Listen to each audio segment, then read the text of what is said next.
বিসমিল্লাহির রহমানির রহিম।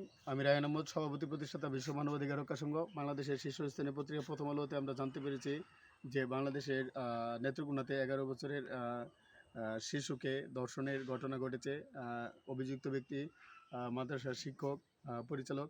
বাংলাদেশের অনেক জায়গাতে মহিলা মাদ্রাসাতে বা মাদ্রাসাতে শিশুরা যৌন নির্যাতনের শিকার হচ্ছে। আমি এই ঘটনার তীব্র নিন্দা জানাই এবং রায়হান আহমদও বিশ্ব মানবাধিকার রক্ষার সঙ্গে সবসময় শিশুদের অধিকার নিয়ে সরব ছিল এবং সোচ্চার থাকবে ইনশাল্লাহ। কুষ্টিয়াতে এবং ঢাকার সাভারে একটি ঘটনা ঘটেছে। শিশুরা নির্যাতনের শিকার হচ্ছে, যৌন হয়রানির শিকার হচ্ছে, যৌন নিপীড়নের শিকার হচ্ছে।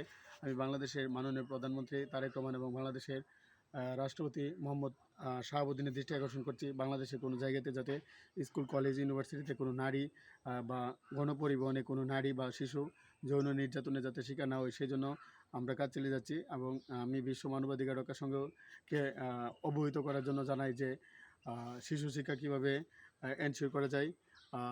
অনেক মহিলা মাদ্রাসা তারা খুলে, কিন্তু মহিলা মাদ্রাসা নামে মহিলা মাদ্রাসা, কিন্তু পরিচালক থাকে পুরুষ, মহিলা পরিচালক থাকে না। বিদায় অনেক ক্ষেত্রে ছোটো ছোটো শিশু 10, 11 বা 15, 20 বছরের নারীরা পুরুষ কর্তৃক ধর্ষণের শিকার হই, যৌন হয়রানির শিকার হই। আবার অনেক সময় ছোট ছোট ছেলে বাচ্চারাও বলাৎকারের শিকার হই। আমরা ধর্ষণ বা বলাৎকারের বিরুদ্ধে প্রচারণা চালিয়ে যাব। বিশ্ব মানবাধিকার রক্ষা সবসময় ন্যায়ের পক্ষে, সত্যের পক্ষে, আদর্শের পক্ষে, নীতির পক্ষে থাকবে। আমরা বিশ্বের সর্বকালের সর্বশ্রেষ্ঠ মহামানব হজরত মুহাম্মদ সাল্লাল্লাহু আলাইহি ওয়াসাল্লামের আদর্শ আমরা প্রতিষ্ঠা করতে চাই, বা নেপালের গৌতম বুদ্ধ, বা ইন্ডিয়ার মহাত্মা গান্ধী, বা বঙ্গবন্ধু শেখ মুজিবুর রহমান, বা নেলসন ম্যান্ডেলা, মালয়েশিয়ার মাহাতির মোহাম্মদের মতো আমরা একটা বিশ্ব ব্যবস্থার স্বপ্ন দেখি, যেখানে সত্য নেই, শান্তি প্রতিষ্ঠিত হবে। আমরা একটি স্বপ্ন বিশ্ব রাষ্ট্র প্রতিষ্ঠা করা, বা ওয়ার্ল্ড স্টেট, সারা ওয়ার্ল্ডের 195টি রাষ্ট্র নিয়ে আমরা একটা রাষ্ট্র, বিশ্ব রাষ্ট্র প্রতিষ্ঠা করতে চাই।